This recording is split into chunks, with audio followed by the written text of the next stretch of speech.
ಕನ್ನಡಕ್ಕೆ ಒಂದು ಸಾಕ್ಷಿ ಪ್ರಜ್ಞೆಯಾಗಿ ಬೆಳೆದವರು ನಮ್ಮ ಹಿರಣ್ಣಯ್ಯನವರು ಅವತ್ತಿನ ಒಂದು ನಾಟಕ ಕ್ಷೇತ್ರದಲ್ಲಿ ಮಾಡಿದ ಕೆಲಸ ಇವತ್ತು ಸಹ ಮಾದರಿಯಾಗಿದೆ. ಹಿರಣ್ಣಯ್ಯನವರಂತಹ ಚೇತನಗಳು ನಮ್ಮ ರಂಗಭೂಮಿಗೆ ಮಾದರಿಯಾಗಬೇಕು. ಅವರೇ ದಾರಿದೀಪ ರಂಗಭೂಮಿಗೆ ಅಂದರೆ ತಪ್ಪಾಗಲಾರದು. ಅಂಥ ಹಿರಣ್ಣಯ್ಯನವರ ಜನ್ಮದಿನದ ಸ್ಮರಣೆ ನಾವು ಇವತ್ತು ಸಾಹಿತ್ಯ ಪರಿಷತ್ತಿನ ಈ ವೇದಿಕೆಯಲ್ಲಿ ಇವತ್ತು ಮಾಡ್ತಾಯಿದ್ದೀವಿ. ನಾವು ಹಿರಣ್ಣಯ್ಯನವರ ತೋರಿದ ಬೆಳಕು ನಮಗೆಲ್ಲ ದಾರಿದೀಪವಾಗಲಿ ಎಂದು ಪ್ರಾರ್ಥಿಸುತ್ತಾ ಪ್ರದರ್ಶನಗಳನ್ನು ನೀಡಿ ಇಡೀ ನಾಡಿನ ಎಲ್ಲೆಡೆ ಬದಲಾವಣೆಯ ಗಾಳಿಯನ್ನು ತುಂಬಿದವರು. ಯಾರು ಲಂಚವನ್ನು ತೆಗೆದುಕೊಳ್ತಾರೆ ಅಂಥವರ ಹೃದಯಕ್ಕೆ ತಟ್ಟುವ ಹಾಗೆ ತಮ್ಮ ಅಭಿನಯದ ಮೂಲಕ ಬದಲಾವಣೆಯನ್ನು ತಂದ ಮಹಾತ್ಮರು ಮಾಸ್ಟರ್ ಹಿರಣ್ಣಯ್ಯನವರು. ಕನ್ನಡ ನಾಡು, ನುಡಿ, ಜಲ, ಭಾಷೆ, ರಂಗಭೂಮಿಗೆ ಅವರ ಕೊಡುಗೆ ಅಪಾರವಾದದ್ದು.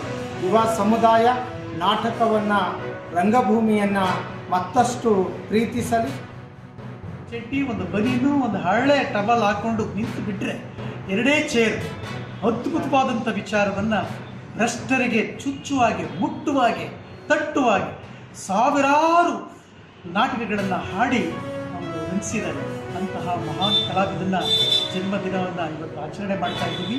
ನಿಜಕ್ಕೂ ನಮ್ಮ ಸರ್ಕಾರ ಇಂತಹ ಕಲಾವಿದರನ್ನು, ಬದುಕನ್ನು, ಒಂದು ಪಾಠ್ಯ ಕ್ರಮಗಳನ್ನು ಶಾಲೆಗಳಲ್ಲಿ ಉತ್ತಮ ರೀತಿಯಲ್ಲಿ ಮಕ್ಕಳಿಗೆ ಚೈತನ್ಯ ತುಂಬಬೇಕು. ಯಾಕೆಂದರೆ ಹಳೆ ಬೇರು ಹೊಸ ಚಿಗುರು ಅಂತ ಹೇಳಿ